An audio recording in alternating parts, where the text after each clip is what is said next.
In this episode, we are speaking with our good friend, tennis associate, tennis coach, Kevin Record. Kevin Record, Leon High School, Tallahassee, Florida. Yeah. Kevin is tennis parent, tennis player, tennis coach. He's former journalist. He's currently still a teacher of journalism. He's an author, world traveler by bike, amazing stories, cool guy. Yeah. So many reasons to interview Kevin, but number one is culture he's created at his high school. Yeah. Andy's wearing t-shirt says Leon High 100. We'll have to ask Kevin about Andy's t-shirt, but yeah, I'm excited to talk to him. High school tennis, I think young people, it's great to be part of a team. It's great to play for something bigger than yourself. For sure. Yeah, looking forward to this interview. Ready to get him on the line here. Yeah, he's from New York. We'll find out about his beginning days in tennis. Two types of New Yorkers, Hicks and Slicks. It's a wonderful town. The Bronx is up and the Battery's down. Say that again? Oh, man. Sorry, that goes back to my crazy childhood of musical parents. New York, New York, it's a wonderful town. The Bronx is up and the Battery's down. The people ride in a hole in the ground. New York, New York, it's a wonderful town. Andy Fitzell. You know. The guy can sing. I can't get it. Unfortunately, you can't undo those scars. I was going to say Hicks and Slicks. I'm a Hick. I'm from way up by you are. Northern New York, and this guy's closer to the city. Let's get Kevin Record on, Coach Record. All right. Can you give him a call here? Yeah. And have to ask about his school colors. They wear red. Yeah. A red car, red sport coat, red socks. Ferrari. I think every room's house is painted red. Coach Record. Coach Record. How we doing? Great to have you online. Thanks for being part of our podcast. I mean, I can't thank you enough for having me on. No, it's great to have you. The Leon High School, the guys who wear red. You're the Lions, is that right? We are the Leon Lions, and we wear red from head to toe. Yeah, I just told our listeners, I think every room in your house is red. You still have a red car? Red car, red door. The dog's name is Leon. We try to get all in or not at all. What color's your bike? Red. No doubt. Yeah, I told our listeners a quick intro. Tennis parent, tennis player, tennis coach, journalist, teacher of journalism, author, world traveler by bike, one cool guy. Kevin, I don't know about that. Kevin and I go to the same barber. Bald is beautiful. Yes, sir. Mach 3 or nothing at all. Let's go with let's get started. Why don't you tell the listeners about your connection, how you got started in tennis? Let's start from the beginning. My father grew up in upstate New York he was a 3 or 4 sports star in Sherburne, New York, which isn't far from your roots. And he and a buddy named Dick Fagan, they borrowed some wooden rackets and went out on a court and taught each other how to play tennis. And he ended up, we're talking about the 1930s. My dad was born in 1932. They taught themselves how to play tennis on a private court. I tell this story all the time. And then he goes on and goes to Cortland State. And then he walks onto the tennis team and ends up playing there and plays with the Van Nostrand. He actually became friends with the Van Nostrands. And I mean, that goes back to both Alan and I can't remember the brother's name, but they were the coaches at Bayshore High School on Long Island. So anyway, it's a small world, but yeah, that's where my dad's roots were. And that's how the whole thing got started, was upstate New York. Tell our listeners your dad's with you in Tallahassee and you guys are knocking balls around the parking lot. How old is your dad? My dad's 89 years old. We played tennis yesterday. Nice. For the first time on a regular tennis court in a while. But yeah, we were, because of COVID, this is the upside of COVID. I would go over to Harbor Chase during the pandemic, the height of it. And he and I would go out in the parking lot and hit tennis balls. Yeah, that's the highlight of his week. And we would play tennis all throughout the winter, hitting basically over the parking lot lines. And then just recently, he's been able to go back out with a group called the Golden Boys and play tennis. So, yeah, he's 89, so he's been playing tennis for, 60 years, 70 years now. So it's really, really cool. Harvard Chase is, extended care? Yeah, he's assisted living. So, yeah, he's taken well care of up there. And, yeah, you can get back out and play now. He plays 3 days a week with those guys. And then, yeah, I get out and hit with them now. And it's just, this is what I tell my kids, you know, we all love to win championships and play the best tennis we can play. But the biggest gift is that you can play this thing until forever, until it's your last day on the planet. So it's a lifelong sport. And, yeah, it's really cool to see what it means to him to have friends and to be able to get out and play. It's something he looks forward to. I can't tell you from the bottom of my heart how much it means to him. That's cool. Great. Vic Braden used to always joke around saying, you know, he had a long time before you can qualify for the 90 and over nationals, and he still has a year. Yeah. They work on his game. Yeah, you tell a 15-year-old they got 75 years to work on their game. Yeah. Your dad was your coach, right? High school coach? Yeah, my dad coached me. You know, this is how I fell in love with the game, is because he loved it so much. Yeah, he taught me how to play tennis. And then he was my high school coach. And then I had the fortune to actually coach my two boys in high school here at Leon. And it was, it was such a thrill to come full circle to have my dad be my coach and then for me to be able to coach them too. So that's awesome. Yeah, it's been a really cool journey. What are your two sons doing? You were telling me that Josh was with USTA right here in our backyard. Yeah. But now he's with the UTR, correct? Yeah, Josh he was in Lake Nona at the very beginning with the USTA when they had the national campus there at the beginning, and then he was with them for the last 4 or 5 years, and then UTR gave him a nice job offer, so he's just moved over to that organization here in the last couple of months. So he's helping them promote their professional tour with players from 200 to 2,000. So yeah, he's very excited about that opportunity. We had fun on the stadium court over at the USTA, wee hours of the morning, with your Army from Leon High, and we had a quadrant tournament. So the listeners, have to come up and hit the ball in the quadrant. First rounds, forehand volley, and the cross court quadrant. Divide the court into 4 sections. So I said, and Josh Record is going to give the winner $1,000. He was a little nervous, but then at the end I said, no, it's $1 a year for 1,000 years, and it was kind of fun. Kind of fun. He reached into his wallet and gave the kid $1. Came up to him, he goes, "Whew, I like that." No, that's good stuff. That's good stuff. With what's your other son do? Kyle he's an investment guy up there in DC. He's done really well for himself. I tell people that both of my kids now could probably buy me out. I don't think I'm going to have to worry about taking care of them in retirement, because apparently I'm not going to ever retire. No, they're doing really well. Kyle's up in DC. His wife is clerking for a Supreme Court justice.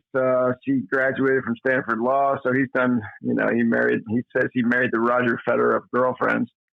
So he's done really well for himself, and they looks like they're going to be moving to Charlottesville not before too long, back to Charlottesville where he was born and raised. So yeah, Kyle played for us, and he's a throwback. I talk about Josh all the time because he was such a great junior tennis player, but I think your book you told me to read was Range, but Kyle is a product of range, because he played baseball, he played basketball, he was on the golf team, he was on the soccer team, and he was a heck of a tennis player too. And he would come to our tennis class every day. You and I talked about this earlier in the week. We have the fortunate experience at Leon to be able to have kids in a 6-period, this is last period of the day, tennis class, and that's where Kyle played most of his tennis. And he actually clinched a regional title for us. So I talk about Josh all the time, but Kyle was a pretty good tennis player. And I think a lot of that was due in the fact that he played all these other sports, but he was also involved with the tennis team as that 6-period tennis class guy. So I use him as an example of, you can become a really good tennis player if you show up for a 6-period tennis class every day. I think Josh and I actually did the math of it. If you came to 6-period tennis class for 4 years, by the time you graduated, if you just showed up for an hour a day, you would hit 1 million tennis balls before you graduated. That's close to 180 days a year, right? Right. Yeah, that's exactly what that is. So we're required to see him for that, for 4 9-week periods. Yeah, it's about 180 days out of the year. So that's a really fortunate time in high school tennis to be able to see these kids every day. So you can have a big influence on them in that time of period. I know I lived in Texas for 10 years, and Tyler, Texas, the boys and girls varsity tennis team, they met the last period. And, some of them went off to their private coaches afterwards, but it was great to build a team atmosphere, to have them be together so much time. No, and Steve, I tell the story of Holly Johnson, who's probably there's not even probably, she's our most accomplished female tennis player we've ever had. She was an All-American, the only high school All-American we've had at Leon High School, but she went on and played at Virginia Tech. She was Virginia Tech's all-time leading doubles winner. But anyway, her dad tells a story that if she had not played high school tennis, he really feels like she would have quit. And Holly she came to Leon as a freshman. She never missed a day of 6th period tennis class. And she just enjoyed being around her peers and being in that group. And she's a testament to playing high school tennis, because her dad and I had a conversation at the water fountain right next to the courts. You've been there before. And he said, if she hadn't played at Leon, she would have quit. And then and again, she went on and played at Tech, and, she didn't have much to gain competitively from playing at Leon, but the friendships that she made and being in that atmosphere day after day and being on a team and having friends was a huge component for her during during those formative years. So I'm just a big fan of high school tennis. That's awesome. That's a great story. I think of, I could have the name wrong. Last name is Embry, the Embry family. I believe it was superstar at Florida. I think it's Lauren Embry. I can remember. Yeah. I worked at a place in Tampa, had 28 courts, and all the courts were being used for the high school state championships. So I was there just to do some paperwork, make some phone calls, and it was so cool. She obviously played one for her high school team. She won some key matches. I think I would go back. I think she was last match out at Florida, down like 4-11 to third, came back and won something like a movie script. But she was off to play the French Open. She was getting on an airplane the very next day, but she was just pulling for her teammate. She won her match, obviously very easily, but it came down to a nail biter, and it's just so cool for her to just, so I didn't do any paperwork, make any phone calls. I just watched how she interacted with her team on that day. It was really fun to see. Yep. No, I think that the whole thing of being on a team and understanding that it's more than just about them, to be a part of something that's bigger than yourself, and the energy is it just gets ratcheted up, and to understand that whole team thing, because tennis is by and large an individual sport. When you get in that team concept and you understand that it's about more than just you, that's an invaluable lesson for those kids. No, I heard, people say junior tennis is a lonely sport. You get knocked out in a tournament, and you love your parents, but it's a lot cooler to be on a bus. Misery enjoys company. Yeah. No question. A group of soccer players lose, and they go off to Pizza Hut and have a good time. But tennis is a little tougher to deal with. Your oldest played all these different sports. How about yourself? Do you play other sports? Yeah, I did. This is what I tell the kids too, is like, I was never a full-time tennis player. In my youth, in my adolescence, I was a soccer player always in the fall. And then I was a tennis player in the spring. And then in the summer, both of my parents were school teachers. So we traveled. So I never played tennis in the summer.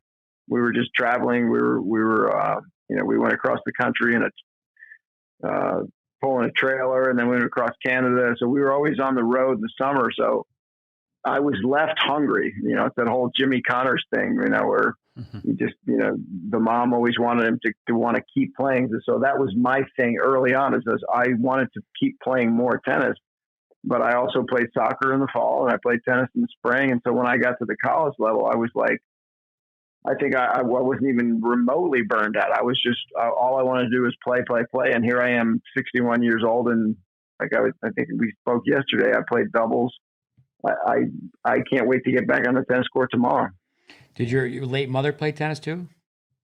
Yeah, she did. Yeah, my dad was the one that pushed us, not pushed us, but he was the one that introduced us to all the tennis. But my mom was always wanting to play as well, and she had a I laugh. Now you're going to get me emotional. My mom had a great backhand, like I do. Like I love my backhand. My mom's forehand was not so good, so maybe that's where I got it from. But it was like, yeah, my mom loved to play, and she was pretty good from the outside. Wow. And after your days in high school, you tell us about your college experience. Yeah. When I went to Lynchburg College, it was a very small Division III school in Central Virginia, and I knew when I drove up the driveway that was the place I wanted to play. And actually, I wanted to play soccer there, and I did my freshman year. But then the spring of my freshman year, I played number 2 singles and became a big part of that whole program. And yeah, I just actually loved my experience there. And boy, I had 4 really great years playing tennis at that level, and nothing could have been more important to me than playing for Lynchburg College. It was a really great experience. I remember flying into Lynchburg many times. Dennis Vandermeer, he's based in Hilton Head, South Carolina, but Sweetbriar College, not too far away from Lynchburg, pretty part of the country. Oh, Central Virginia is just it doesn't get any prettier than that, though. No. I have tremendous memories of playing at Lynchburg College. I had a really great experience there. Yeah, I looked it up. It was a cool little town. It's got like a real European feel to it. Yeah, for sure. Absolutely. Good people there. With listeners, I've spent a lot of time with Kevin. Tell us about your friend who played McEnroe at Kalamazoo. Tell us that story. It's a great story. So I had a guy that I was attended Lynchburg College with. His name was Tom Bishop. And he tells the story. He was in the 12 and unders, and he lived in New Jersey, and he went to a tournament. And, he drove there with his dad. It was a USTA event. And he noticed on the calendar, or not on the calendar, but on the draw, that he was, supposed to play the number 1 seed. And so there he rolled out there, and the number 1 seed said to him, "Are you ready?" He said, "No, I'd really like to hit a few tennis balls." So they hit a few tennis balls. They hit for about 2 minutes. And he goes, "Are you ready yet?" He goes, "No, I'd really like to hit a few more tennis balls." And the guy goes, "Well, it's not going to matter because I'm going to beat you 6-0, 6-0. He says, "Well, I'd really like to hit for a few more." And so he hit for 2 more balls. And he goes, "Look, dude, we really need to get this thing going because it doesn't matter. I'm going to beat you 6-0, 6-0. So sure enough, they go ahead and play, and he loses 6-0, 6-0, and it was John McEnroe. Back to his backgammon. Right, had to hustle back to his backgammon game, probably. Tell us about your career as a journalist. No, here's the deal with being a journalist. So when I was my senior year at Lynchburg College, my copy editing teacher said to me, you should, because I was a sports editor of our paper at Lynchburg College. He said, "You need to at least apply for this internship at the local paper." And I said, "I've got a job back on Long Island. I'm going to be a tennis pro and teach at the Huntington Country Club on Huntington, Long Island." He said, "Well, why don't you just open your eyes and at least go on the interview?" So I went to the local paper, the Lynchburg News and Advance, and I interviewed for the job. And it was an internship. And I said, "Well, I've been a tennis pro before, and I've taught at a country club on Long Island prior to this, whatever. So, but at least I'll go on the interview and see what happens." And I so enjoyed interviewing, and I so enjoyed the experience of being in the newsroom during that brief period of time. I said, "You know what? I got the job. I'll take it." And so it's funny how life happens like this. So then for the next 20 years, instead of being involved in the tennis industry and tennis teaching and so forth, I had the great privilege of being a journalist, and I don't regret that one bit. So yeah, that started in Lynchburg, and then I moved to Harrisonburg, Virginia, and I worked there for 2.5 years. And then I was a sports writer in Charlottesville for 10 more years, covering the great George Welsh, which I learned so much from so many of these coaches. And I covered Terry Holland, and I covered Final Four. No, I didn't go to the Final Four. I covered Final 8. I covered the College World Series. I learned so much as a sports writer during that period. And then when I came down to Florida State, my wife was working there, and then actually had so many opportunities as a freelance journalist down here, but I did that from roughly from the time I graduated from Lynchburg in '82 till, probably 2002. I was a full-time journalist until I really got back into tennis teaching. But no, what I do now is I get a chance to do both. I get a chance to coach tennis, teach tennis, and then I also teach journalism at Leon High School. So I feel like I get the best of both worlds. And it was, it's funny how they both weave together. There's a lot. I learned so much from so many coaches, but I think what I tell people now is that, I would rather be in the fight than cover the fight, but I also enjoy teaching the aspect of covering the fight. Did you study journalism in college? I'm sorry? Did you study journalism? I did. I did. I was an English and communications major, and I was a sports editor of the paper at Lynchburg for 3 years, and so that was my springboard to getting into that end of the business. But I still, to this day, I so much enjoy writing, and when I go on my bike trips in the summer, I so much enjoy. I'm always looking for a story. I'm always looking for the unusual, and it's just to blog and to write and I so enjoy both of it. Would you, when you traveled with your parents, you probably got a little bit of maybe a love for travel, maybe not, but traveling around the country. No, there's no question. Yeah, that's where we get emotional about when people pass. But my mom passed. I talk about my dad so much, but my mom is the one who.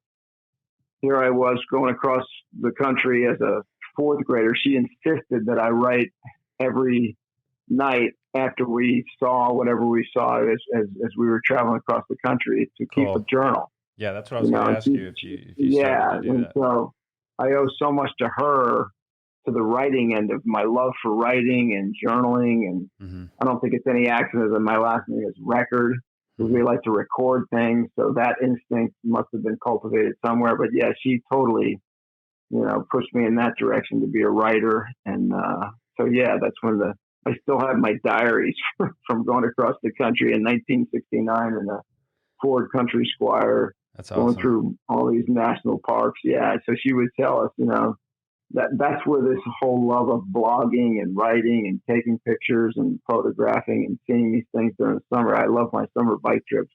Yeah. Like you cannot believe, but I know that love for that came from her. And you continue to journal? Oh, like nobody's business. Yeah. I've written 6 books from all my trips the last 6 years.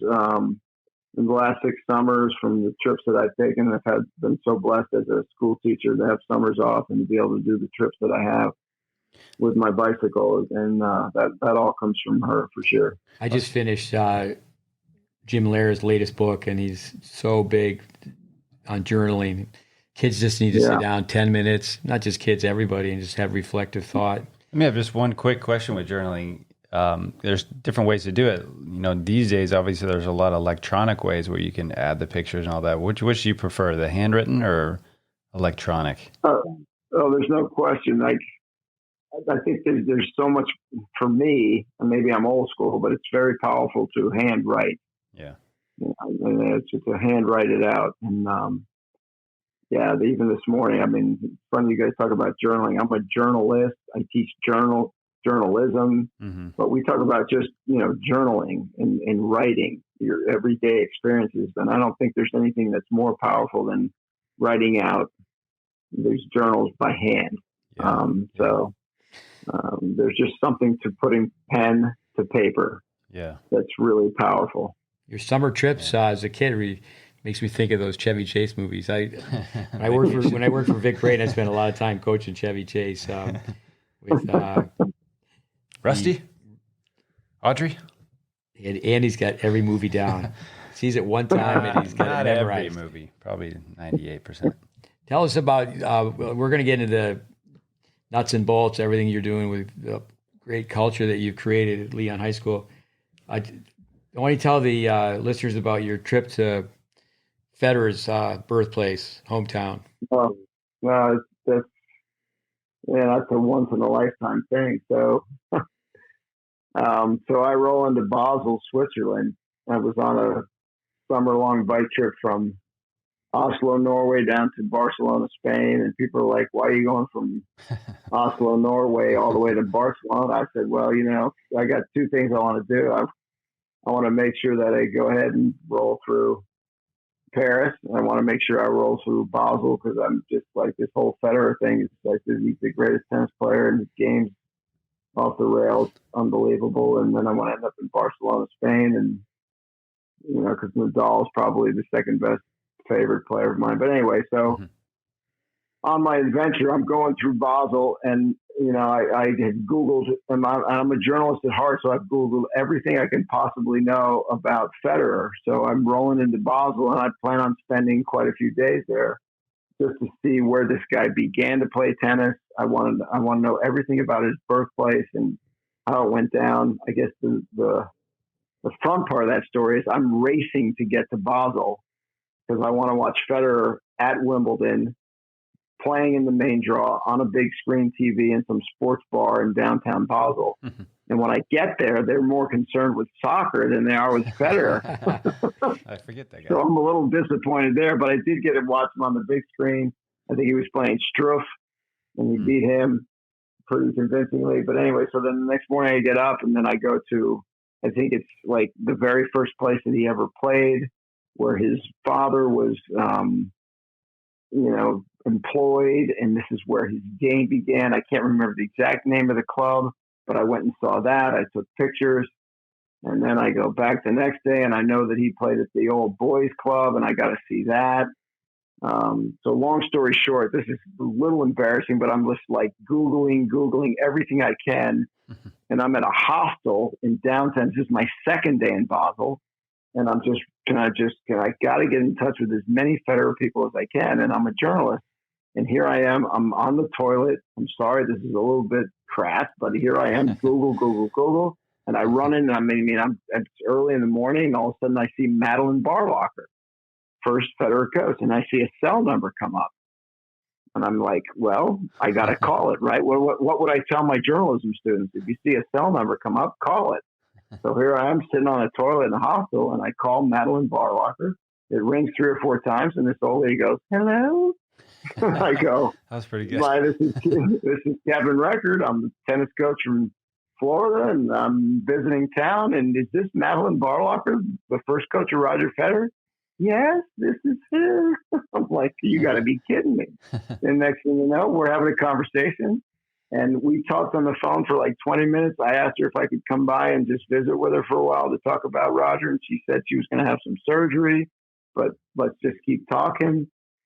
So we chatted it up, and she told me so many incredible stories about this kid that was just like this hellion as a junior. He was a little bit of a behavioral issue. And she told me some really cute stories about how, Roger was not exactly the most well-behaved person on the planet, but yeah. And I even asked her, did you think he was going to be like this incredible talent? And she's like, no, I didn't, and so I thought that was striking. But she said that he was very incredibly hardworking, but he did have this streak to him. And so then we chatted it up, and then I actually called her back for a couple follow-up questions. And then she said, if you'd really like to go hit tomorrow at the boys club, just tell them I sent you.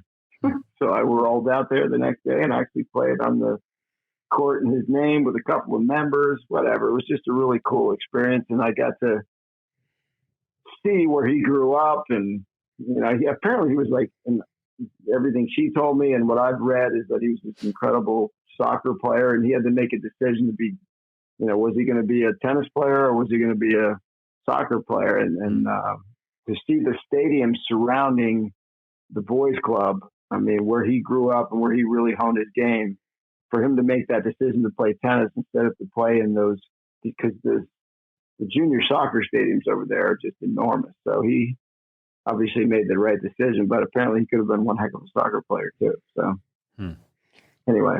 No, that's a great story. So you've been I know you were lured back by your alma mater, Lynchburg, but you got there and you realized how much you missed Leon High School, and you actually, 6 months or something, went back.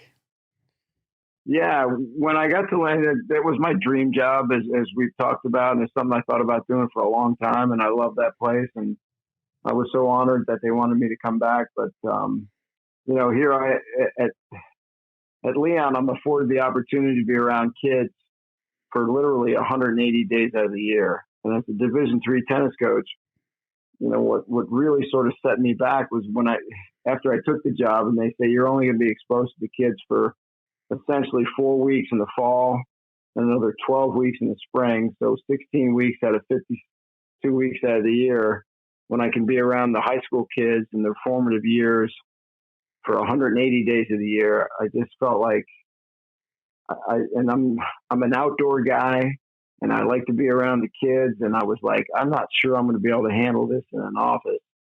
So yeah, Leon High School afforded me the opportunity to come back and have an impact on kids in their formative years, where tennis was, quite frankly, Steve, so important to me in my adolescence. I felt like I thought that my dream job was Lynchburg. I think what a friend of mine told me was, you're actually living your dream job as a high school coach and being around kids in those formative years. So, and in your words too, I think as a college coach, I felt like I was probably going to be recruiting kids to drive the van. And I felt like as a high school coach, I could really impact them more and be more than just a van driver. And I felt like at that level in college that, heck, I'm going to be around these guys for 16 out of 52 weeks out of the year. I don't know. I think I would much rather be with them day in and day out and having an impact on them. And the other thing too that I want to express too is I'm an energy guy, and I get my energy from being around the kids all the time. And quite frankly, as the Division III tennis coach, unless I was going to be in a classroom on that level, which wasn't the opportunity I was going to be afforded, I wasn't going to be around the kids there, as much as I really wanted to, and as much as I get to be here at Leon High School. So it's almost 20 years now. Have you been at Leon? Yeah, this is my 19th season. So this is what I tell them: sign me up for 10 more. That's great. It's a beautiful campus. I've had a chance to visit you there a few times, run a clinic, run a practice. And guess what? Yeah, and guess what, Coach Smith? We're finally getting a wall. All right. Nice. He visited 10 years ago and told me you need a wall. So actually, one of my alums that graduated is actually donating a wall. We're going to get a wall put up here in the next couple of weeks. Just name your wall Wally, and tell all the kids this is the best player. He's always here, never goes home. There you go. Never misses. 20 minutes on a wall is equal to an hour hitting with somebody else. I know that you've won state championships and such, but let's get into Andy's T-shirt, Leon 100, the Marshall Fisher story, the Tweener chain. Yeah. Why don't you share that with the listeners? That's an awesome story. This guy, like the whole thing about gratitude and being grateful for what we have. Marshall Fisher's, I'll talk about his story forever. So, and you're tied into this really closely, Steve. Marshall Fisher was a kid who suffered more than any human being I've ever known, but he was more courageous than any person I've known. He had 13 foster homes the first 13 years of his life. And then he met Betsy Fisher, who was my first assistant coach, who's this wonderful, wonderful lady who adopts him. And then a year after she adopts him, he develops bone cancer, a really rare form of bone cancer known as osteosarcoma. And he battles that so valiantly. And, I was fortunate enough for Betsy to introduce me to him. He became an integral part of my life when I came back to Leon after leaving Lynchburg and coming back here. He taught me so much about courage, so much about, just loving the moment. He always spoke to the truth. I was fortunate enough to speak at his funeral after he passed tragically. I get really emotional every time I tell the story, but this kid was my head coach. You've taught me so much. I'd say I've got Steve Smith on my right shoulder and Wayne Record on my left.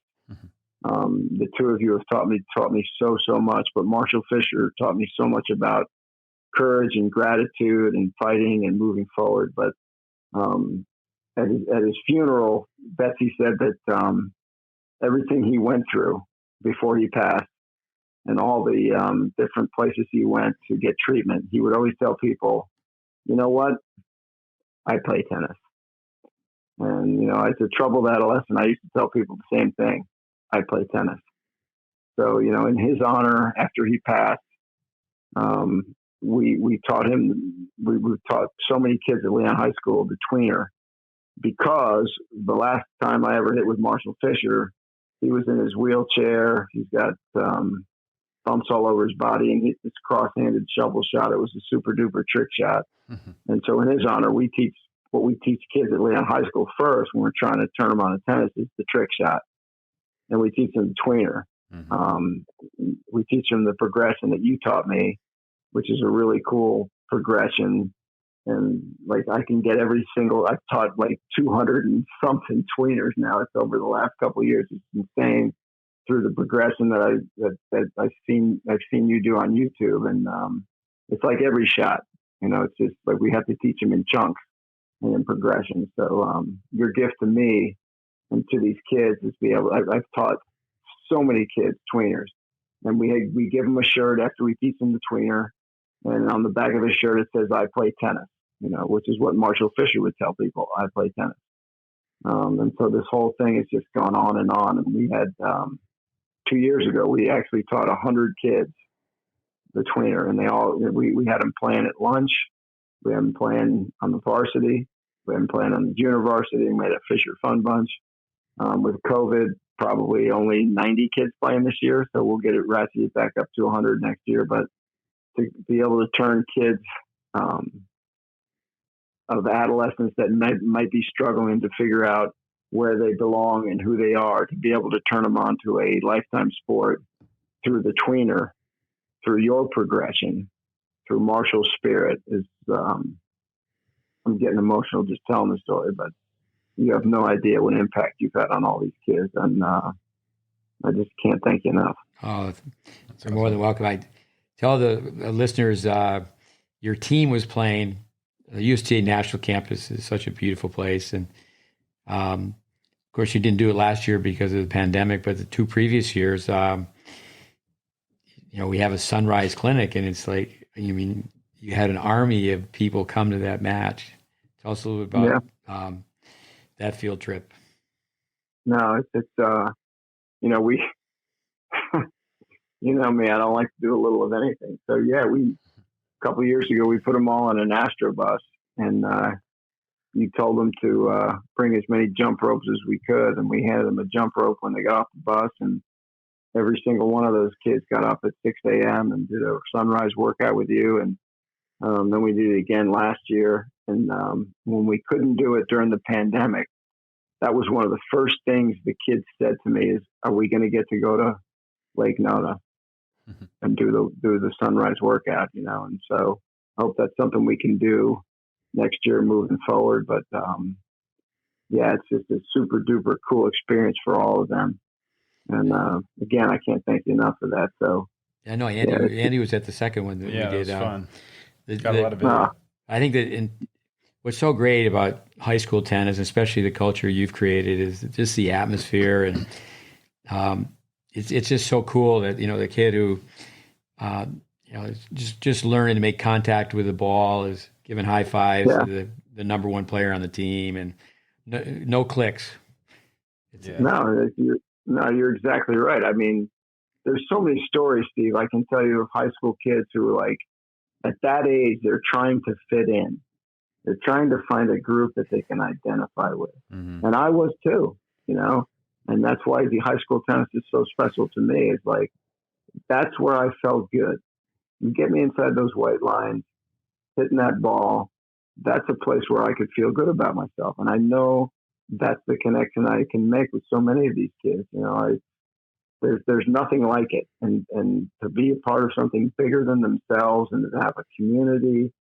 And this is our definition at Leon High School. Is like, we're supposed to have these lifelong learners. This is what our mission is to develop lifelong learners. What better sport is there than tennis? This is a lifetime. My dad is the ultimate example of this. He's 89. He can't wait to get on the court tomorrow. Tomorrow is his day to play at Forest Meadows. And this is what I tell these kids too. It's great. You win a state championship, great. You win a district title, great. My hope for you is that you play the rest of your life. Oh, that's great. Yeah. No, tennis, make an understatement. Tennis needs more Pied Pipers like yourself. But the story, it's just great to share. I mean, obviously we'll reach a few people with our podcast, but I think the more people that know that there's, just fun ways to get people connected and having fun. It's kind of interesting to start it with a trick shot. Okay, come on out and we'll teach you how to hit this tweener. No, for sure. I've taught, I can't tell you how many tweeners I've taught. And that's how it's like, I've talked about it. McEnroe and I've talked about it.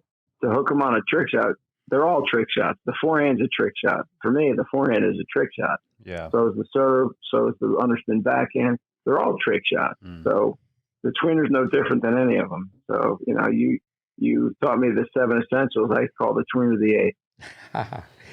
No, listeners, how I met Coach Record was my son Connor when he was 18 years old. He went to Florida State. And then when I would go up to Tallahassee, I would do some free clinics, and Coach Record came out, and that's where Matt Clore actually was coaching. We've had him on as a guest. He was coaching at Florida State. And yeah, both of you just immersed yourself into what we've studied, all the different tennis teachers. Let's go with some questions on high school tennis. You have any you want to start with, Andy? Well, I think, the culture you've set up is amazing. I think for any other coaches out there listening, it'd be great to hear from you, maybe just your overall philosophy, but maybe, a few pieces of advice that you would give to other high school coaches to, instill the kind of culture that you have. Yeah. I mean, I think first and foremost, when I see a kid that comes out for tennis, my first thought is different than the one I had initially. It's like, it's not about win, win, win. It's about how can tennis impact this kid and help them have a sense of belonging. And then the bigger picture is that this is a sport they can play for the rest of their lives. So, we have a no cut policy. The first year that I coached tennis at Leon, I have more regrets than ever about that year. We did cut some kids, so I've never cut a kid since then.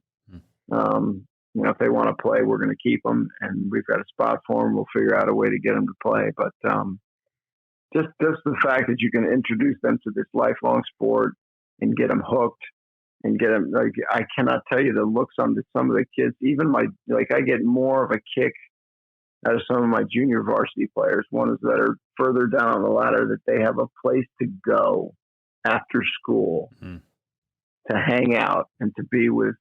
Just, this whole thing is they're looking for a place to belong. Yeah. And, it's huge for them at that part in their lives because they're searching, who am I? What's my deal? And so, to be able to hook them on tennis and to have some friends and to have a place to belong is bigger than anything, bigger than any state.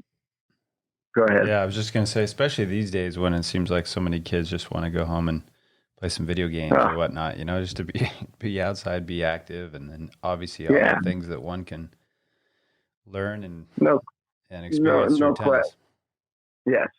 I mean, I'm fortunate. Steve's seen my setting there. I see the kids walking down the sidewalks all the time, and I will tell them, put down your phone and pick up a racket. Yeah. Put down the jewel and pick up a racket. What's the biggest team? Sorry, Kevin, go ahead. No, you go ahead. I was going to say, what's the biggest team you've had as far as how many players? Yeah, we had 100. 100 is the max. Okay. We did. We actually had it's legit. We had 100 kids at Leon High School playing tennis a couple of years ago, and I foresee that happening moving forward. I don't think that's we have this thing for Marshall Fish. We have the Fisher Fun Bunch. We have the Fisher Lunch Bunch. There's kids they can't stay after school. It's not economically feasible. So we tell them to come down to lunch. And we have a shed down there, and Steve's seen the shed. We got the USTA donate tons of rackets. They'll actually, the shed's open at lunch. I make sure it's open every day at lunch so they can come down and hit. Cool. 2 years ago, the courts were full at lunch. And so we want it to be a place where they can hang out. And so it's whatever. If the deal is this, if they put a racket in their hands at this age, especially in their mid to late teens, chances are they're going to play for a good long time. Yeah. I think sometimes they pick it up too early, they can get burned out. It becomes a job. We don't want it to become a job. If they pick it up in their teens or late teens, it's never going to become a job. They'll play forever. Yeah, especially the guys there's a guy up in Durham, North Carolina, Larry Carrageenis. I tell his story all the time. He was a part-time high school tennis player. He came to Lynchburg. We played. And then he got hooked on it at Lynchburg, and then he was going to become a doctor. And then he decided to go. He went to Phoenix, Arizona, to Scottsdale, and he got totally hooked. Larry and I talk on the phone all the time. He plays tennis or teaches tennis every day. He didn't get hooked on it until later. And I'm not being against getting hooked on it early, but I'm telling you this: if you hook them a little bit later when they don't get burned out, they will play forever. My experience is this is what happened to me. I mean, I was a part-time tennis player till I went to Lynchburg, and I can't get enough of it, and I'm 61. And I think that's the biggest gift you can give these kids: play forever. Oh, that's great. Kevin, tell the listeners about your ladder. How do you've got 100, you've had as many as 100, you got a big team, but your last period we have boys and girls, let's say 20 plus. No. I'm a huge fan of the ladder. So we do the Global Tennis Network. I put all my players on the Global Tennis Network. And I did. You can go ahead and look it up. 2 years ago, we had 100 kids on the ladder. So we have a very systematic way of who is going to make the top 10. So this is a very coveted thing to be in the top 10. If you make the top 10, you get a boathouse jacket, you're on the varsity, but it takes a lot to get in the top 10. So here's how you do it. So they all come out, they try out, and then I try to rank them in order, but then I say, you can prove me wrong. So we do a ladder. First we do a double elimination 16-player tournament before, as we get into the first week of tryouts. So the top 16 will play in a double elimination tournament. The second 16 will play in another double elimination tournament. And then the year we had 100, whatever, they can play in their own tournament. So that's fine. Then you play in a tournament, and then you have this. After that, there's the pecking order that's established. And then here's how we roll from there. So let's say Coach Smith is number 1 and Andy's number 2, and I'm number 2. Let's just stop right there. All right. So that would never happen. Let's say Steve's number 1, Andy's number 2, I'm number 3. So have you ever seen Steve's grip?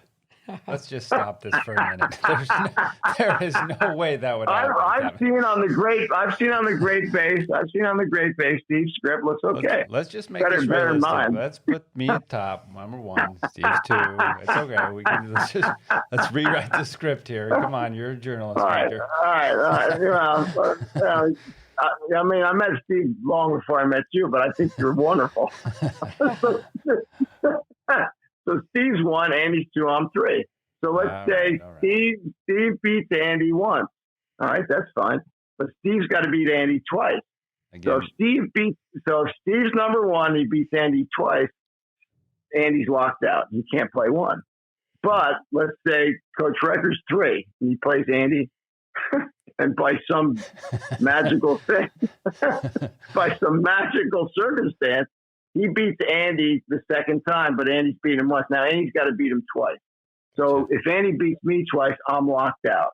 So Steve's beating you twice, you're locked out. So we have this lockout system, and it's really kind of cool. So if 1 beats 2 twice, then 2 beats 3 twice, 3 beats 4. So, but it can change. So this thing can go on for a while, but it's a system, and I really believe in this system. It's by the double elimination tournament, followed by the ladder, and I do the ladder assignments. The kids believe in it. And I think I told Steve, we had a kid that I did not put through the system. His name was Brian Wilson. This was back when we were state runner-up And Brian, I gave him the 3 spot. Well, the kids resented it. And at the end of the day, so did Brian, because he never really earned the 3 spot. And I should have made him lock out the 4 guy, and I didn't. And he never got locked out by the 2 guy. And so at the end of the year, he was given the 3 spot, and the kids gave him so much grief that at the banquet, they gave him a physical ladder and said, you should have played in the ladder, but they actually gave him a ladder. So they believe in it. Like, and I think I told Steve too, is like, my phone has never rung. My dad, when he was a high school coach, I remember Dick Tupper would call him all the time, telling his son Jeff needed to be playing too, and there needed to be a system in place. And that's what I learned from that. Is that, and we have a system, and we don't run from each other. We run to one another. And I believe in that system more than anything else. And I'll tell you what, I had 50 boys and 50 girls, and we locked them all out. And they, from all the way down to number 40 something, they still talk about it. They were like, they were wanting to earn their spot. And if you're not locked out and you got a chance to climb, then it's just a democratic system. So I really believe in it. That's awesome. Is that something you came up with yourself, or did you learn that from somebody? No, I think between me, Kyle, and Josh, we sat around the dinner table many nights trying to figure out how we're going to make this thing fair. Yeah. So I owe a lot of the credit to Kyle Record and Josh Record. And I think this system, and I've shown it to the FHSAA, I swear by it. And I'll never conduct another team without doing it. My phone doesn't ring. The kids love it. Once they go through the system once, they go, this is fantastic. They have a chance. Literally, you could start at number, and I had a kid start at 33 and finish at 6. I mean, they can just keep on climbing. And if they're not locked out, they can just go. So I don't know. I love it. Have you had any other high school coaches that adopt that same system, or? Yeah, there have been some. I talked at the state conference a couple of years ago. I don't know how many years ago it was, but yeah, I think some of them have done it, and cool. I swear by it. And I think a lot of I know a lot of the college coaches should embrace it. No, for sure. With ladders. Yeah, we talked about that. Ladders like backboards, they don't make money, so. Right. It used to be there'd be a city ladder. You could be on the A ladder, B ladder. You'd have to defend before you could challenge, and I think that's really sad. Where kids they get programmed out. Actually, in a lot of ways, tennis was better when kids just took one private lesson a week, and then they would call people up. Hey, let's go do some baskets. I'll feed you Reds. Great. You feed me Reds. No, I couldn't agree. I couldn't agree more. Let's play. This is how I got hooked on tennis. Was the Huntington Tennis Association. We had a ladder, and that's I loved the ladder. It was empowering. And once my kids go through that system one time, they love it. I have kids right now that can't wait for the ladder to start next year. And they've articulated that to me, because then it's up to them. Who's going to play number 1 next year? Yeah. I'm not going to decide. Yeah. They're going to decide. Yeah, something to train for. I think it's sad. I know parents, their kids, rightfully so, they're underdeveloped because they're overprotected. When I say rightfully so, because years ago, parents just felt much more secure to have their kids just ride their bike to the local courts and hang out. But now it seems like there's no hanging out like what you've created, the fun bunch or the lunch bunch. No, I couldn't agree more. My mom, talking back to my mom, she would tell me, get on your bike and go down to Hector Park. And this was a local park. You would put your tennis ball in this little tube. And when your ball came to the bottom of the tube, it was your time to go on the court. And it was winners on, losers off. Yeah. It's like they do in basketball. Yes. We need more of that. This is the culture that I wish we had at Leon High School in the off season, is winners on, losers off. Because I'm going to go on my bike trip. I'm not going to be around there orchestrating it. You guys fight it out. Yeah. Coach Record, homeschoolers, the kids doing non-traditional scheduling or hybrid, and those kids their parents are taxpayers. They could be on your team. Yeah, we actually, this year's one of the first years we have a guy named Eli Myrie playing number 2 for us. He's a really, really talented player, but yeah, he's a Florida virtual school guy. And so he comes to my tennis class, but other than that, he's digital and he's at home. And yeah, it's an interesting dynamic. He's a great guy. He's a great team player. I think it's been a great experience for him. I wish he was at Leon High School 7 periods a day, 6 periods a day, but he's not. But yeah, he's welcome into the community, and he's really worked in as a team guy. It's an interesting dynamic, though. No, I asked that because there's homeschooling now, mainstream America. But I think it'd be great if the tennis kids that are homeschooling would represent their local high school. No, I'm all in on that. I think that's it's been a game changer for Eli. He's embraced being part of the team, and the kids have embraced him. He's a great kid, but being part of that high school community and so forth has been really good for him. Kevin, tell us about over the years with any conflicts, any advice for the conflicts that come up where a high school kid, your situation, they come to practice at one period, but some situations, they don't have that last period. And I don't really like this, but they don't go to practice. They just show up for the matches. Right. Or there's a conflict where, say it's doubles and the team coach wants them to go forward and the junior coach wants them to stay back, or vice versa. Have you had problems with that with the private coaches? I would say this, that I would say earlier in my career, I had a big problem with it. And so I guess as I've matured and I've kind of moved forward with this, it takes a village. So I've been much more compromising than I ever would have been in the past. I think I was a little more stubborn in my youth, but as I've moved forward and aged on, I've tried to get to know these people that are coaching the kids on a private basis, and that I've tried to meet them halfway as much as I can. But it's an interesting dynamic. But I would say by and large, I've gotten better at. I've made more of an effort on my part to try to understand. Because I've got Eli's a heck of a kid. We have a really, really talented player, several players on our team that are also working with Seminole High Performance. So I try to talk to the Seminole High Performance coaches as much as I can. Whereas in the past, I would be almost a pushback as to this is how I think it should be done, and this is how you think it should be done, blah, blah, blah. So I try to make sure that the kids aren't confused. But I think it can be confusing for them. So I guess at the end of the day, it takes a village to raise a good tennis player, and that I think you can get good information from both sides. But at the end of the day, I want them to not be confused.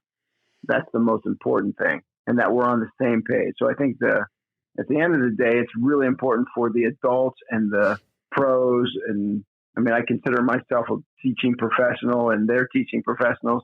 Let's be on the same page, that we're all trying to push these kids in the right direction together, that it's not conflicting. And that's a tough dynamic, though. It is, because I feel very strongly about the things I believe in. They feel strongly about the things they believe in. But at the end of the day, the most important thing in this dynamic is the kid. So as long as they know, I think that they need to know, hey, we've got your best interest at heart. But it's a tough dynamic, Steve. Yeah. Are the biggest obstacles mainly technical ones when you're talking with other coaches, or what are the? I think so. Yeah. I definitely think so. Yeah. There's, it definitely comes down to technique and just what you're saying. Like, I'm a huge believer, and you can call it new school, old school, no school. When I coach doubles, let's go. Let's get to the net. I'm not into one up, one back. Let's get to the net. Let's go forward. Mm-hmm. Then my kids know that from the day they get to Leon. We do all kinds of attack drills. We work on volleys galore. And I even when they're playing singles, they got to be able to play from all over the court. Mm-hmm. And the one rub that I have with some of these junior high performance things is they come to me and they got the wrong service script and they can't volley. but they got big forehands, but they cannot play at the net and they can't serve. They can't serve and volley. So, this is the rub that I have sometimes. Is like, let's learn how to play from all over the court. And that's my message to them. Let's be all court players. And that's a huge influence you've had on me. And whatever, I need to make a shout out. I know Steve needs to hear this though. I mean, I've taught so many kids since I've been under Steve's GreatBase how to serve. I mean, to hit the serve and the drills you've shown me with Elvis Presley on a skateboard, Elvis Presley on stage, all these different drills. I mean, it just takes time though. And when they come to me, and I mean, I've become known as the serve coach around here, thanks in large part to Steve and Andy and your input. I mean, I can teach the serve now. I couldn't before, but I can now. And they'll come to me. But I tell you what, it's not going to happen overnight. It's going to take a long time. But boy, oh boy, when I get done with them, they can serve. And that's a huge part of the game. And they can volley. And you know what? The groundies, go ahead. They come to me, they can hit ground strokes. They can't volley and they can't serve. But when they get done with me, they can do both. But it's not going to happen overnight. No, that's great. Kevin, let me ask a question about the UTR. I think anything and everything has both sides, a positive and negative. Probably the worst thing or the worst story I've heard with the UTR is a young player was pretty good. His parents told the high school coach, and certainly his last name was not Smith, but he said he'll play for you if you misspell his name. And the coach said okay, and he misspelled his name. So, and the reason is, and that's why I want to ask about the UTR is, I know some kids will say, I don't want to play high school tennis. The only thing it can do is bring my UTR down. You have comments on the UTR in high school tennis? See, I think that's a big lie. And I'm going to give you a classic example. They can Google or UTR's name all they want. We got a kid right now playing for us. This kid I've been mentioning, Eli Myrie.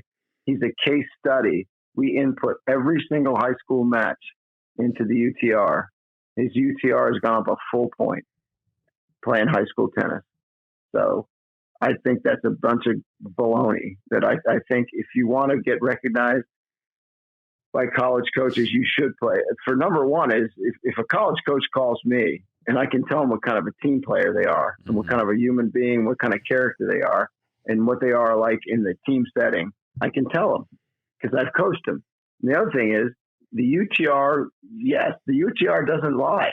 If you input all your scores, which we're required to do now by the FHSAA, then it doesn't lie. It's a wonderful algorithm. And yeah, I think all juniors should play high school tennis. I'm a huge proponent of playing high school tennis on so many different levels, and that's just another component. With the UTR, I think the magic number is 6. If you lose more than 6 games, and that's where a lot of kids will actually IOD, injury of day, they fake injury. Do you see that in matches? I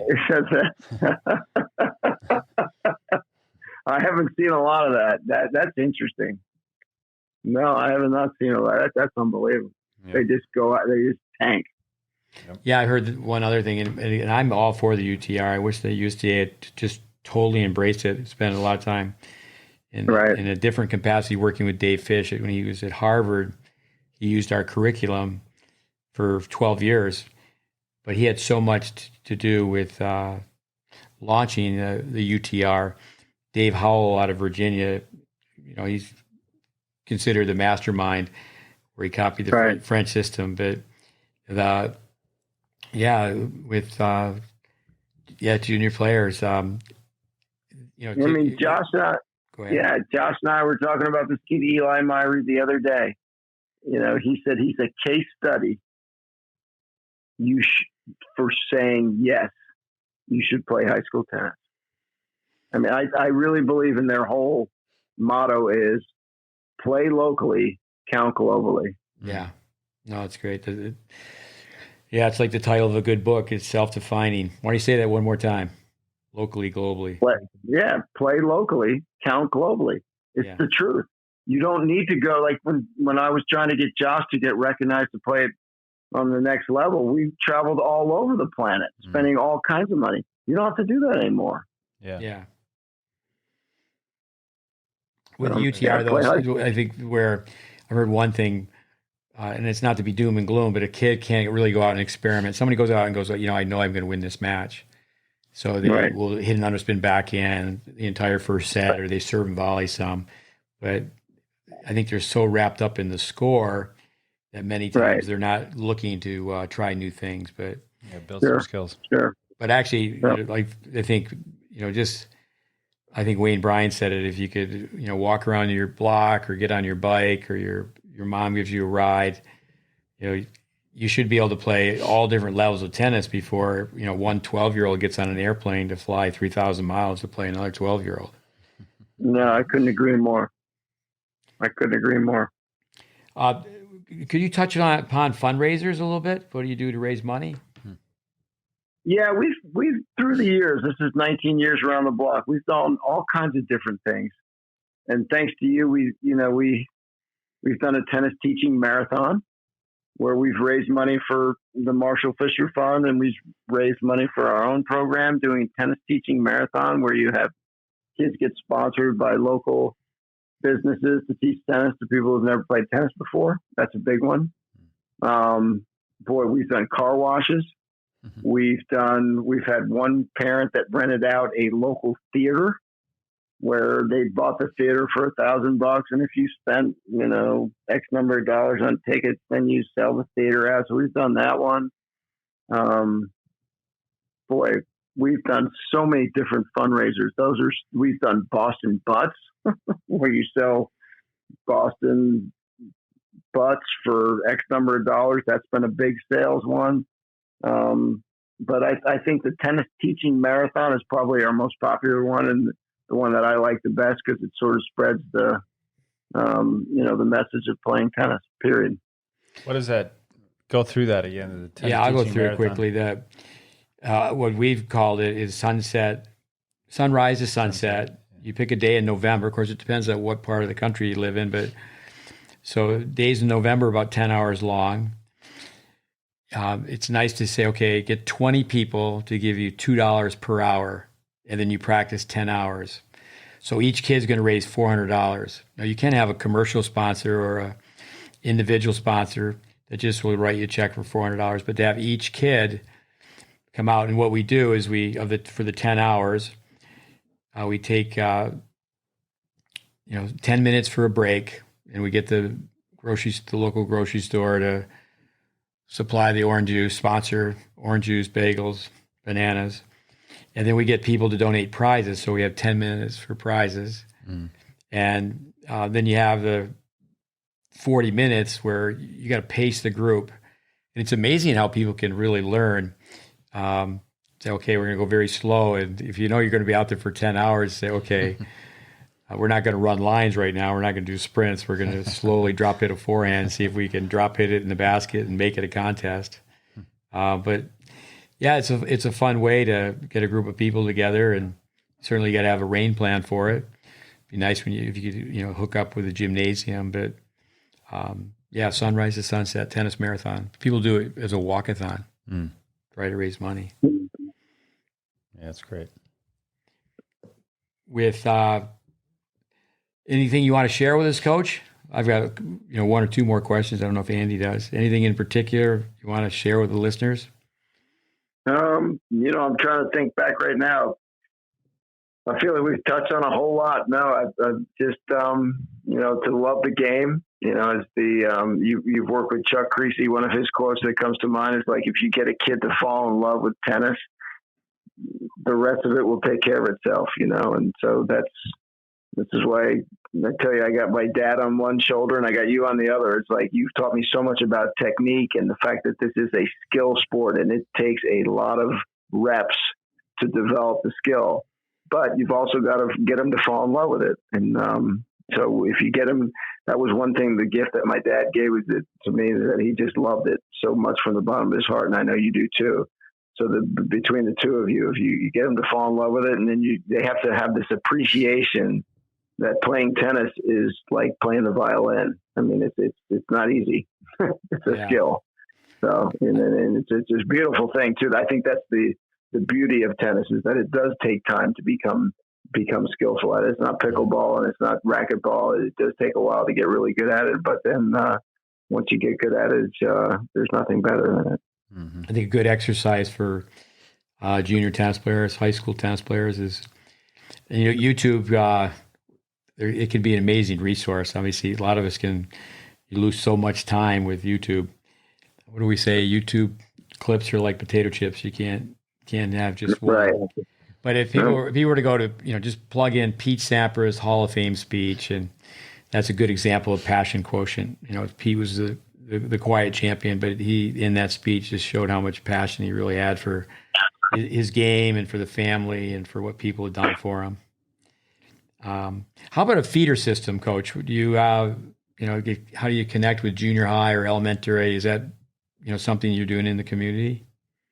Yeah, that's a great question. And yeah, I do. We have a John Vincent, who's the person that basically is our connection. John is now, he's one of the teachers at Holy Comforter, one of the middle school programs. So I keep in good touch with him. He's basically a feeder program for us. And I think so much of him as a teacher, I'm in touch with him. Yeah, he's a great guy.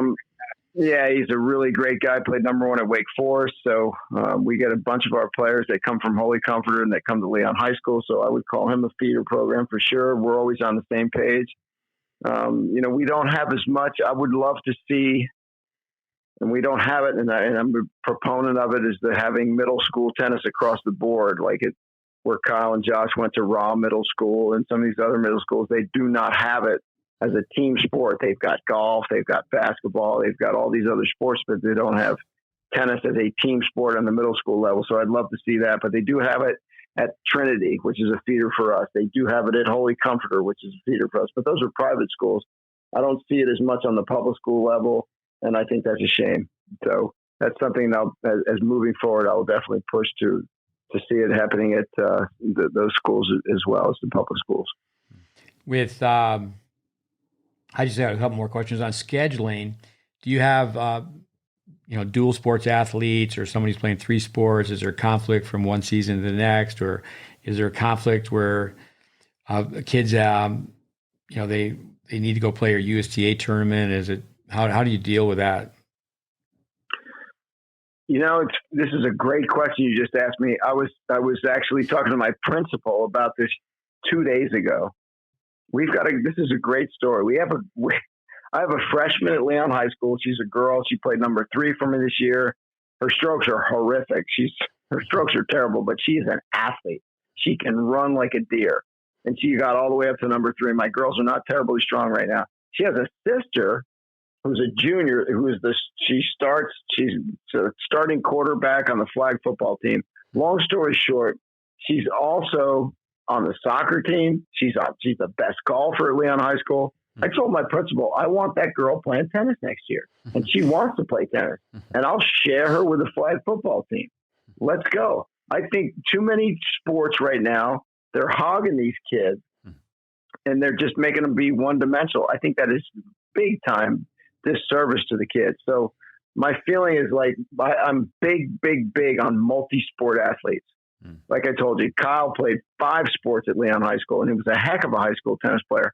I think they, like the book Range, they all need to be experiencing at this stage as many different sports as possible. So yeah, share. Don't hog. Let's talk.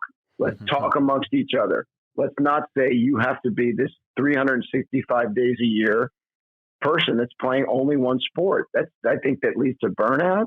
I think it's a bad idea for the kids and injuries, overuse injuries. So yeah, and I think the more that they play, especially at this formative years, they need to be experiencing different sports and then make a decision down the line. And I think they're deciding too soon.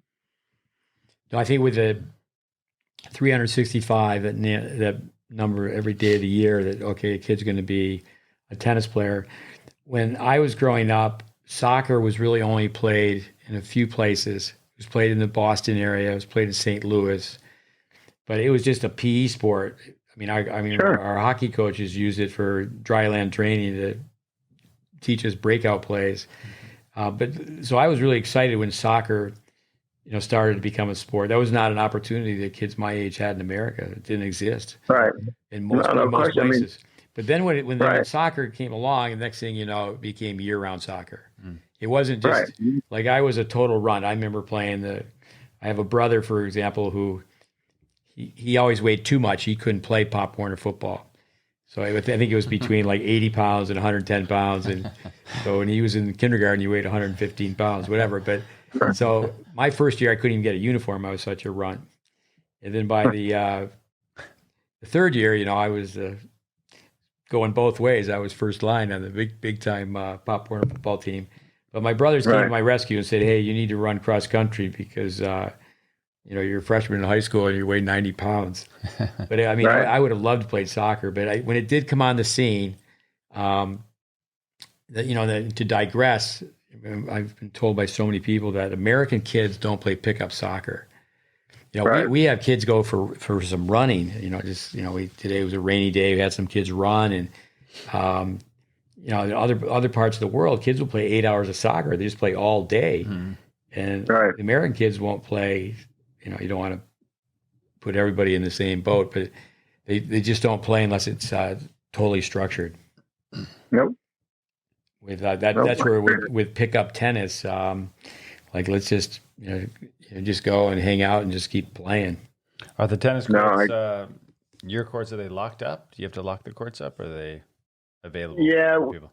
Well, and prior to COVID, you could come to use our courts anytime. Yeah. So, since COVID, last 12 months, we're having to lock up. I hate it.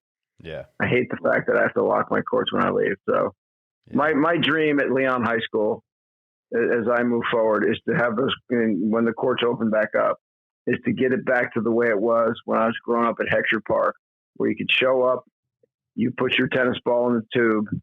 When the ball gets to the bottom of the tube, you go out and play pickup tennis. And I would wish that those courts could be packed again, where kids could just go down there and be themselves and play pickup tennis just like they play pickup basketball. Yeah. And then, in a large part, they could figure it out for themselves. Mm-hmm. I've got a question on traveling with, like, say, in Sweden. I was fortunate enough to spend quite a bit of time there, and with the parents are welcome to go to the tournament, but the kids travel as a team. They represent their club. They go, and they lose in the first round. They hang around and help each other out. But I'm always amazed when teams, they ride on a bus to a match, and the parents, out of just conveniency, they go, "Well, can we just take the child home?" But years ago, that just was, no, you came on the bus, you go back on the bus. Sure. How do you deal with that? Do you have parents that want to say, it'd be easier, can I just give them a ride home? Yeah, we get that.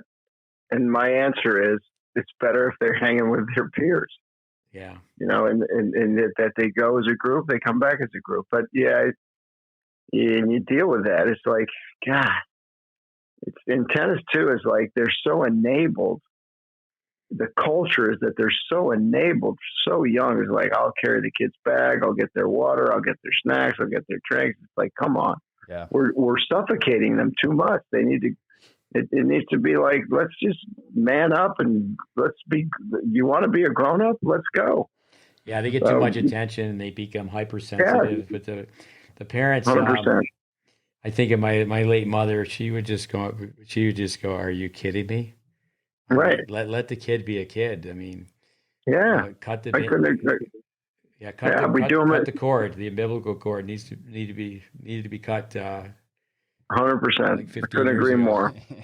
Yep, could agree. Sure. I tell my parents. I'll tell you one more quick story, because I love to tell stories because I'm a journalist. I tell them this when my parents come in for the old parent meeting. I said, "Here's the deal. I love you, and we may need you to stroke some checks. But the more you talk to me, my experience over 19 years is the more the parent calls me and the more the parent talks to me, the less the kid does. So let the kid talk to me. Trust me. I will be the last thing I want to do is not be fair. I will try to be fair. I want to develop the relationship I can with my kids as much as possible. the more you talk to me, the less your kid will. Let them exercise that muscle of communicating with me Yeah. and with each other. And the more you get in the way of that, the less they're going to grow. And that's the truth. That's great. Yeah. So, Yeah. No, I talking to Vic Diamond, someone I've been associated with a long time. Just the other day, I really enjoyed talking to him. He, like yourself, he's a high school coach, and he's been doing it for 40 years. And I was asking him what changes he's seen in kids. Could you elaborate upon that a little bit? It's a dicey question, to be honest with you, because I feel like every group is a different group. So, yeah, I feel like the kids, they're not as strong as they used to be, because the parents can get to the coach through email and texting, and so they can be enabled more now than ever. But I've got some really good character kids too that play for me right now, and their parents have let them figure it out for themselves. So that's my message, is like, it's tough as a parent to kind of like let go, but you must, to let these kids become strong and grow. You must let go. You must let them be there. They have to cut their own teeth. Yeah. What are the typical things, Kevin, like whether they need to let go about, whether just they're being too, meddling in, hey, the lineup, or what are the kind of things? Well, for us, it's not so much of a lineup thing as it is to like, I will get emails and text messages about like, Johnny's not going to be able to be at practice on Thursday. And my response is, Johnny needs to tell me that. Yeah, exactly. Guys, you don't need to tell him. Yeah, Johnny's the one that needs to come to me that he's got a test or he's got to make that. Don't you? I mean, This is Johnny's the one that's playing for me, not you. Yeah. And I've been doing this long enough. I'm getting more and more honest with every passing year. I mean, how many more years I got anyway? Here's the deal. Let Johnny tell me. Yeah. Vic Braden used to always say, it was a pet peeve of his, where a parent would say, "We played today." Yeah. Wrong pronoun. No, wrong pronoun. But I like the expression, a kid is still a kid, but the times have changed. How about cell phones? Do you have rules for cell phones? Yeah, I don't like them. Uh-oh. my rules, I don't like them. You know what I do in my journalism classes? I go, can we use this phone for something other than a social media device? Can we use it as a resource? I mean, I grew up in the day and age of like encyclopedias or the library. I said, you guys have a library in your hand. Yeah. So we do, like in my journalism classes, I go, this is what we do. You're going to have your phone out? Give me some information. Give me some data. Give me some research. Tell me what their phone tells me. Like, give me some data instead of some social media. And I'm a fan of social media on some extent, and to some whatever. I think there's a tool for that too. But your phone is an incredible source of knowledge. So that's how I try. Let's use that thing as as a source of knowledge, and it is. It's a powerful tool. Yeah. It's a dream killer. It just takes so much time out of someone's life. It's so important to find out how much screen time a kid has. It's just amazing. Yeah. Here's something I'll end with. Turn it over to Andy, then you can close out our podcast. It's been great to have you on. Mark Costello, I grew up with Costello playing ice hockey, and he's coached hockey as long as I've coached tennis, and he's coached high school hockey forever. And he'd get all the parents together for the one meeting, and he would get up and goes, say, I have 3 rules. And in hockey, the parents are always complaining about ice time. You're on the first line, second line, third line. And he would just get up, tell the parents, I have 3 rules, and want to just elaborate upon those. Rule number 1 is don't complain about ice time. Rule number 2, don't complain about ice time. Rule number 3, don't complain about ice time. And then he says, are there any questions? No one asked any. No. That's the only question they have. No one asked any questions, and the meeting's over. The meeting's over before it starts. They're just like, okay. That's beautiful. I love it. That's great, Kevin. Where can people find out more about you, your program, your books? I know I would love to talk to you about your biking expeditions. I'm actually building. I'm going through a little bit of a midlife crisis. I'm building a BMX bike that I'm going to start tearing up. But where can people find more about your programs? And I know you've got some books that they may be Yeah, the interested in. bike stuff. Yeah, I love my summers off and love my bike trips. So yeah, I have a good friend who's actually a tennis parent who has helped me publish. I have like 5 or 6 books on Amazon. They're all called Crazy Coach on a Bike, or Lost Coach on a Bike, or Frozen Coach on a Bike, or the latest one is Crazy Coach in Pain. But yeah, they're all on Amazon, and Cool. I'm doing a big bike trip this summer on the Continental Divide. So yeah, I'm a big fan of that. Do you have a blog? Do you have a blog or anything like that? Yeah, well, I do everything on Facebook. So if anybody ever wants to friend me on Facebook, but that's the basis and the genesis of all my blogging is on Facebook. I do a little bit of stuff on Instagram. Yeah. I've done some stuff on Twitter before, but yeah, you can find me basically Crazy Coach on a Bike. Crazy Coach on a Bike. Isn't there an Einstein quote that goes something like, life is like riding a bike. You got to keep it going to stay on balance. Something like that. Right. That's it. That's the one. You nailed it. Yep. Yeah. Nice job, Smith. Nailing quotes. That kind of keeps me in balance, getting off on the bike for the summer and then coming back to tennis. I like the balance of it. Cool. Well, Kevin, it's been great to have you on. I know you're great for the game of tennis. Tennis needs more Kevin Records, more Pied Pipers. For sure. It's been great to have you be part of what we do, and love to have you on another time. We should just get into some of your stories on the bike. Yeah, looking forward to the next clinic as well. Yeah, I appreciate you guys having me out. I can't tell you how much you've helped me become a good teacher of the game. All right, Coach Record. All right, Kevin. Yeah. Andy, why don't you try to say something funny for the first time? I've been trying to give Fitzel personality lessons. Our listeners know that you have an amazing personality. Maybe you can start helping me out, Coach Record, with Andy's personality. We got to bring it out. I mean, Fitzel can do voices. He can just shoot out lines from movies. We got to let him go a little more freestyle. He was born in Southern Cal. That's the granola state. It's filled with nuts, fruits, and flakes. And California's on a southwestern slope, and everything loose rolls to California. Problem is, as soon as you let me loose, it goes down the drain pretty fast. So I have to keep it in check. Yeah, he keeps things clean. He's a good Mormon boy. Oh, there you go. But Coach Record, you're awesome.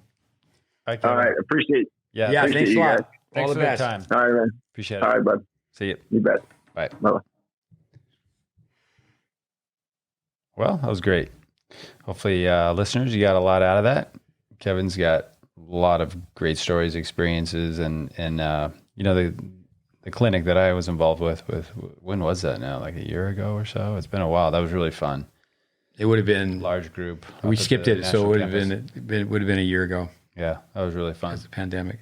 I do think high school tennis, we need to do as much as we can to bring high school back. And obviously, with his culture, you could tell it hasn't gone anywhere but up. But, how's it go?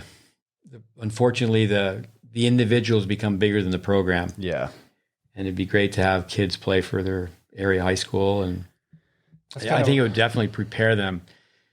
There's more pressure. You're playing a team match. There's more pressure in that than just playing for yourself. And, college tennis, we always say, and it's just to help sum it up for the kids, it comes from Jim Rogers, a longtime coach we've worked with. College tennis is a goal, pro tennis is a dream. Yeah. But high school tennis was a great stepping stone. It used to be everybody played. I can remember helping a group of kids in Tyler, Texas. Every girl's in the top 20 in the state, top 10, top 20. They all, so the number 6 who's a freshman or whatever, all went on and played Division I tennis. Mm-hmm. But it's a great stepping stone. I think of a girl, Julie Scott. We have this on ESPN. She played for Stanford. And she, great athlete, Ferrari, was on our course, Tennis Intelligence Play. Grade 7, total palm up serve. Yeah, whiffing it. And, she played at Stanford, had an amazing career at Stanford. But so when she won that match, I said, hey, Sky, history repeats itself. And she said, what do you mean? I said, well, you were part of that before. And she said, what do you mean? I said, well, you were in high school. Nina Reiner, she really started playing full-time tennis her last 2 years of high school. And she won the last match out. She played college tennis. She didn't play at I think it was North Texas where she played. She didn't play at Stanford, which is kind of like the big one. Yeah. But, Nina won the last match out for Robbie Lee to win the high school state championship. No, I was really connected with, in the 1980s when I lived in Texas. We had so many kids become high school state champions. And to me, it's just maybe because I'm around so many homeschoolers that are just really, on target to try to play college tennis, that they don't play high school tennis. Yeah, it's tough to see if it'll ever really be like that again. Number one, for the popularity of tennis, just the sheer numbers involved, like they were back in the day, there, the 80s. Then also with, more and more homeschooling and distance learning, it's just going to be tough. We'll see. Hopefully it can rebound. And I think there is going to be, hopefully there's a silver lining to the pandemic and tennis becomes more of a local sport. Yeah. Numbers increase and tennis goes back up. I don't know if there'll ever be another tennis boom like there was in the 70s, but you got to make your comeback, get people playing. Yeah. I mean, it's amazing where even now where, there can be a tennis facility that has, say, two girls that are really good. They go to the same high school. They never play sets against each other. And they're really good players and they don't even play on the high school team. Yeah. I've coached so many kids, or I've had so many kids visit, and they're the number one player in their high school. We have 3,000 students in high school. They're a freshman. Mm-hmm. And that confuses that kid. Yeah. That doesn't happen in basketball, where a freshman's playing on the varsity. Yeah. But time after time, you meet a young guy, whether a young gal, they're in the 9th grade, and it's unfortunate for that kid.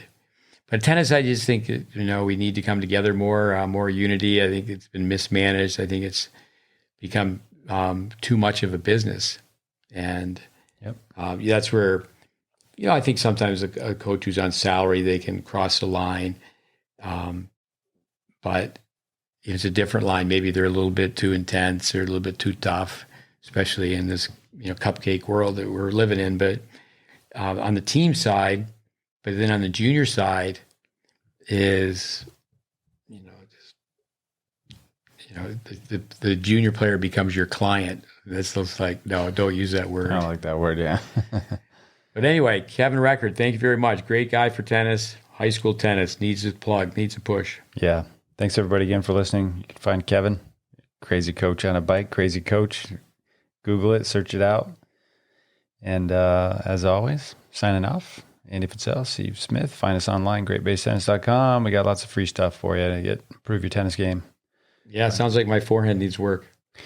Yeah, that that composite Conti. I haven't played a tournament since 1987. No way. I think I could come back though. You can do it. 19 over nationals, man. You still got a long time. 19 over, that's right. Bad feet though. All right, thank you. Yeah, thanks you guys. We will see you in the next one. Adios.